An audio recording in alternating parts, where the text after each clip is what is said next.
Many wires have been chewed on. There you go. Chewed off the injector wires. That is so dirty in your motor. No problem, son. Can I be in your video? Looks like a cactus. You can do it. Welcome back. In today's video, I'm going to be taking this 1991 Ford F150 and convert it from electronic fuel injection to carburetor. And there's a few reasons for that. First reason of the day, this thing has a miss and it's not running right. Plus, this truck was rat infested and many wires have been chewed on. And I want a little more performance out of this puppy. Make it go fast. So here's what I got. We have this carb sitting around, so I'm gonna use that. So I saved up my money and bought this Blueprint RPM air gap intake. And it was like $200, so it was like a really good deal. And I hope it works out, but there she is. Looking mighty fine. Yeah, and I just didn't want to have to spend the money and get like a Edelrock RPM air gap. So I'm just going to try this thing out. And I mean, everything looks good. The casting looks pretty good. And make this truck perform and run better. First thing I have to do is start taking everything off of this intake so I can get the intake off.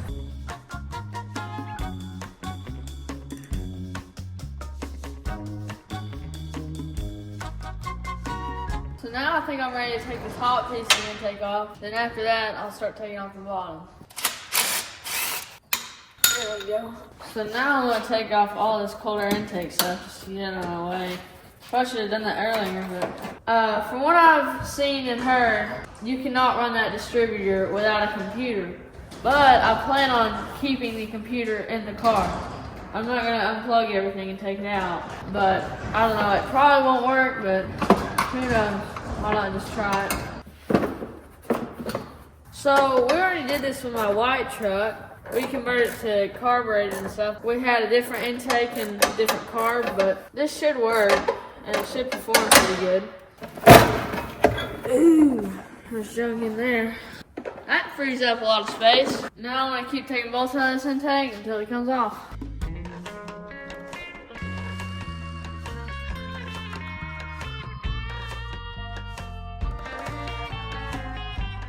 I've got that bolt, and that bolt out. And I have two more, I think.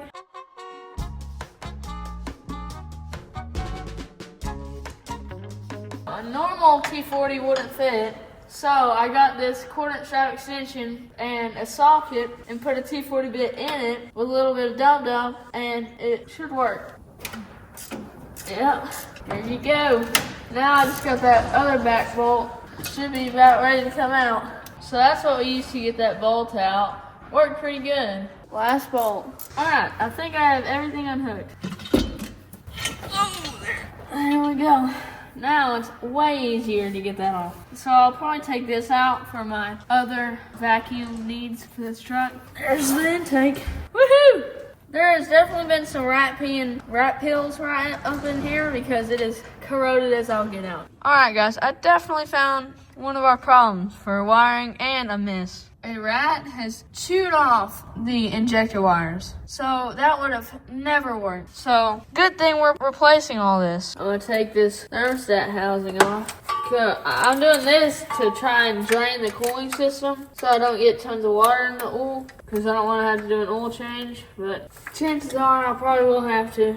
So this distributor's kind of in my way and I'm pretty sure I'm going to have to take it off anyway, so I'm just going to take it off real quick. Also, me and Dad were talking about it and we searched up a little about it. This truck has an E4OD, which is electronically controlled. So if we're doing all this stuff with the electronic, I'm gonna have to hook up a coolant temp, a throttle position sensor, and some other sensor for the transmission to shift. So I'm gonna have to make sure to hook all this up or else it will not be able to work correctly. So I get the distributor hold down out. So now I should be able to take the distributor out. Wait, that scratch is lined up. So just line it up to the scratch and then that should be timed pretty good. There we go. Ooh, tons of junk. And it went down in there. Alright, I'm gonna vacuum up that hole. I think that got all of that out of there. It was just a little dirt and stuff, but now I just gotta take this thermostat housing off. Oh yeah, there we go. Ooh, stuff's leaking now. Oh yeah, it's pouring Luckily, I have a drain pan. Yeah, I was prepared. Oh, now it's really leaking after I pulled it. The hardest thing that's probably going to be for the transmission deal is probably having to hook up the throttle position sensor. So you have to hook it up on a carb. I mean, they make kits for this, but they're pretty expensive. You can hook it up to a carb so the transmission knows when to shift and stuff. There we go. There's our thermostat housing. And now I can take off the intake. Unhook our injectors.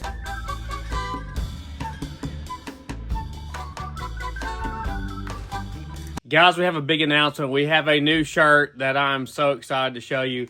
Check this out, guys. All our cars sitting at a diner. How cool is that? Looks like Mel's Diner from American Graffiti. We got the Metromite, the Falcon, the Beetle, and the Econoline pickup truck. It's just super cool. It turned out awesome. Also got our small logo on the front in bright colors. So check that out. It's at thesleeperdude.com. We try to treat you guys right on the prices of the shirts and shipping, not beat you up on that. We really appreciate all your support there. Also, we have the Marge Something's a Problem sticker. So go check it out at thesleeperdude.com. We also have signed posters and artwork from the kids. We really appreciate all your support there. It's only available at thesleeperdude.com. So I'm getting down to the little stuff. I've got to cut this fuel line back here. I'm just going to cut it because I'm going to have to put a fuel pressure regulator on here.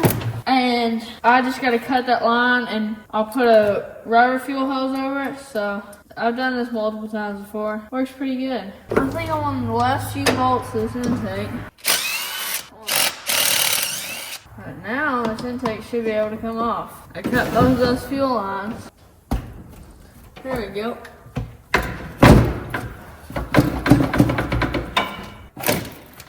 There you go.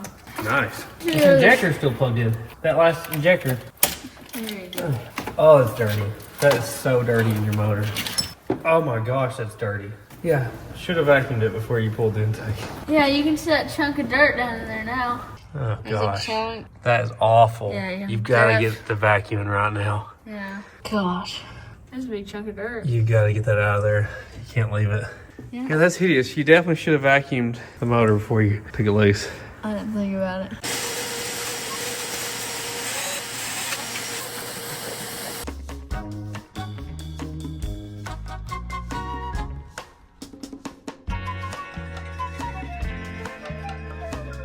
I have different valve covers that look a lot better that I'm going to put on here.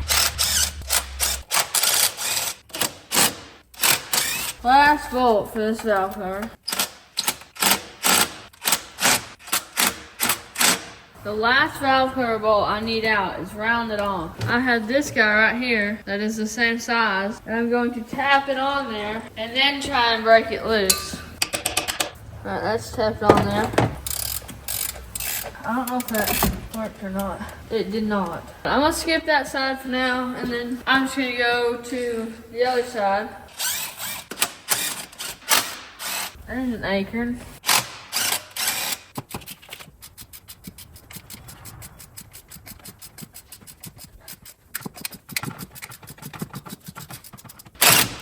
Last bolt. So I should be able to get this valve cover off. So there's our old ones, and they look like trash. I think I got it. That guy there. Ended up having to put the 10mm one on instead of the 11. Finally got it out of there for him. Yeah, tap that light. No problem, son. Alright, now I can get this other valve cover off. So I'm gonna take some time taking out things like vacuum canisters and stuff and cleaning up gasket surfaces, and then I'll start putting stuff back together. And I'll take stuff out that I don't need.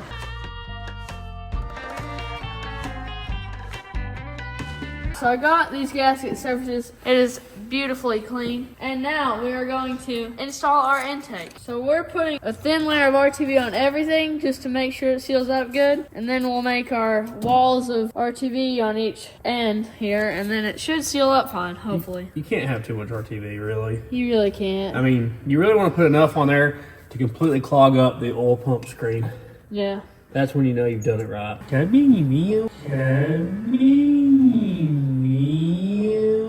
Gluing it like this also allows you to make sure it's centered over the intake port. It doesn't look like we have that issue here though, because the factory ports are so much smaller. Yeah. On the Falcon, it's like the same size as this port. Yeah. But it's got like, I don't know, 180cc heads on it. So I kind of wish that sealing ring side of the gasket was facing the head instead of the new intake. Yeah. Because it doesn't have this on the other side of the gasket. I mean, if you flip them, you could probably do it. Do you think you got it clean enough? Yeah. Now I'm making the wall at the front and the back to help it seal up, because we don't use the gaskets. Because why don't we use the gaskets, sir? Yeah, every engine builder I've ever met never used the gaskets because they leak. So everybody I've ever known always threw them away and RTV'd the front and back. So that's what we're doing. All right, installing the intake. Have you been waiting all day for this moment?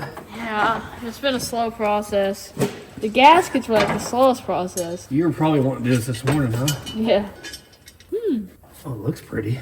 Looks pretty, yeah. All right, now I should just torque them down in stages. How many pounds of torque was that? That's 10. Will this thing ever outrun a Fairmont? I hope so. It should be faster than the other trucks. Lighter and more power. It should be. You should have said which Fairmont. Yeah, we are. We have stages of Fairmonts around here. Push models, Push models. 6-cylinder, small block ones, big block ones, turbo ones. Alright, we're upping the torque. Alright, so this was off the old intake. Looks like a cactus. And I'm going to put it on this one because a lot of these things are powered by vacuum, like the flaps and the air conditioning and heat, and there's just a lot of things powered by vacuum. So this will help me distribute that. Got a ratchet, and now it's way easier. So there's that plug that they had in there. We'll use that on something.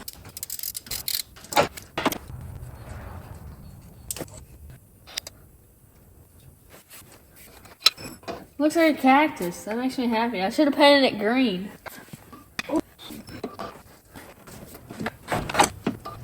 So we didn't have a gasket that was not ribbed for this. So we just form a gasket and on there. So that's also going to dry overnight. And it's too late, so see you tomorrow. Welcome back. It's the next day, and first thing of the day, I'm going to install this carburetor. So I have these two studs for one side, and the other side I'm going to have the throttle bracket, so I need longer ones, and I don't have any. So I'm just going to run studs and bolts. Now I can hook up the throttle bracket. This one seems to be lining up pretty good. I just had to go around the accelerator pump for this side, and it seems to work. I'm really excited about this truck. The thing is, I can't really drive it because it has no windshield, but... So next is the valve covers, and somebody sent us these chrome powered by Ford, so I'm gonna throw those on there. And we don't have more 302 valve cover gaskets, so I'm just reusing these.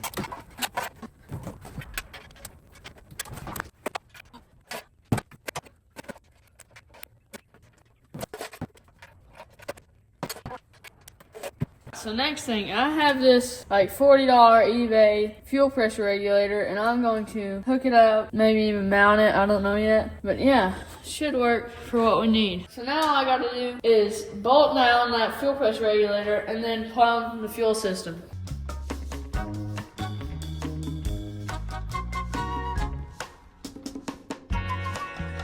So now I want to put in my coolant temp sensors and hook up my heater hoses.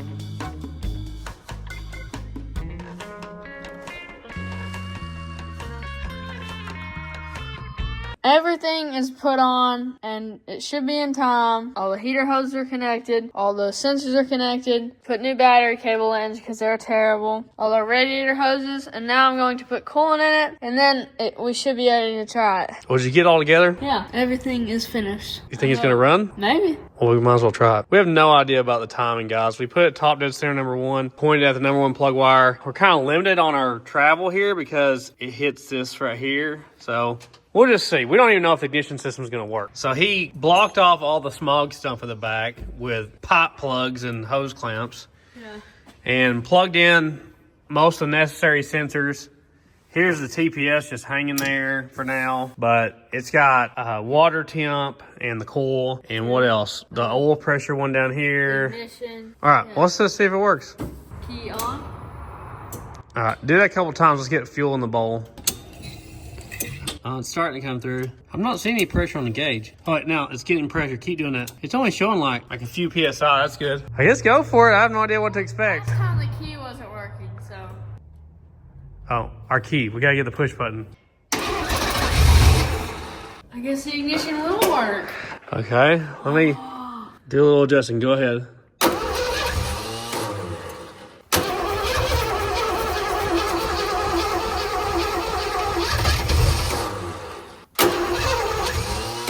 I don't know why our choke's on. Oh, it's so close. Yeah.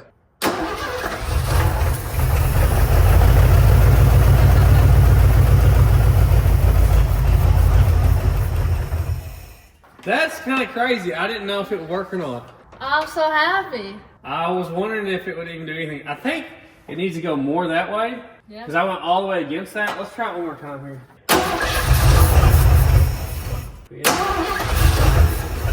Yeah, it definitely wants to be farther over this way. So Could you rotate the plugs? you could, yeah. So if it's wanting to go that way, and it spins counterclockwise, so I'm gonna move one plug wire over.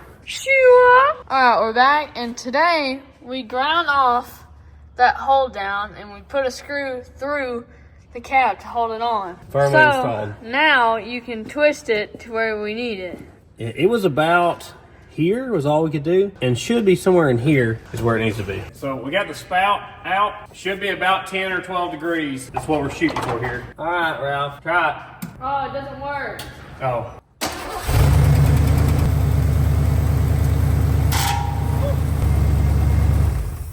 So we have found the 10-degree mark in the rust, and we marked it gold. We're gonna set the timing. All right, shut it off. We were literally at like 9 degrees where I guessed at it. Yeah. We're like 1 degree off, so I bumped it to about 12. I figured you would want me to. I'm sure more timing's probably better. Yeah. Look where the strap is over here. The hold down strap is dead center of that. It would have never worked with that strap in place. I think your timing's set, sir. We wired up the electric choke from the factory fuel injector power wire. So our fuel injection is powering our carburation now. This thing sounds so good with stock exhaust. Yeah? Yeah, I know, I've chopped it, but still. You gonna try to drive it? Why not?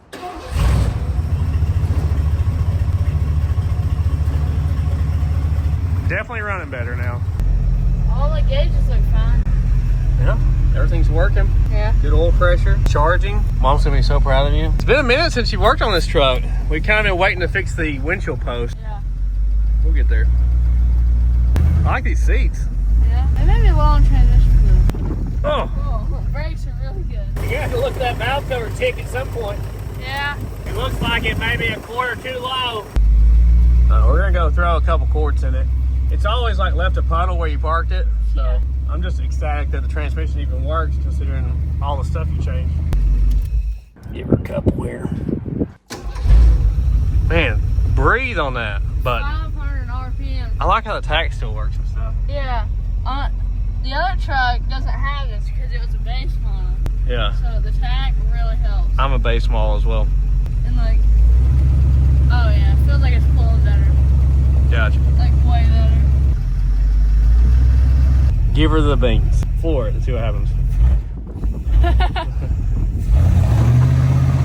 There you go. She's moving. Boom.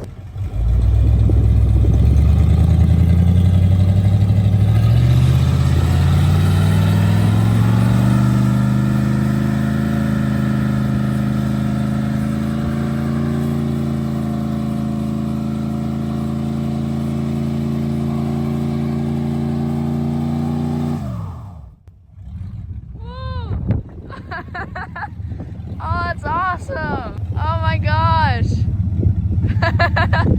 It did it. You do both or one? I think it was just one, but Okay. it was cooking this one. Peg leg pirate. Yeah. Yeah. Still sticky. That's wonderful. Yeah. That was wonderful. I knew it'd do it. I don't know what year it is. Oh, it would have done an easier burnout if you didn't have the whole bed full of stuff. Yeah, it's absolutely packed.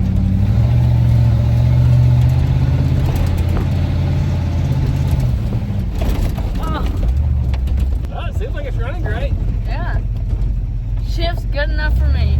So it is possible. We had no idea going into this. Yeah, with the stock distributor too. So you can do it. You just leave your basic sensors hooked up and none of that emissions junk matters. So as long as you have TPS and manifold air pressure and coolant temp, stuff like that, as long as the computer still thinks everything's going, I guess it picks up its RPM signal from the distributor, I guess. You can do it. You can put a carb on one and still leave the computer to run the ignition system. You just need to make a bracket now so the TPS works. We're assuming it's going to shift too early the way it is because the computer thinks it's idling all the time. So as long as we get a bracket to make that work, it should shift correctly out on the road.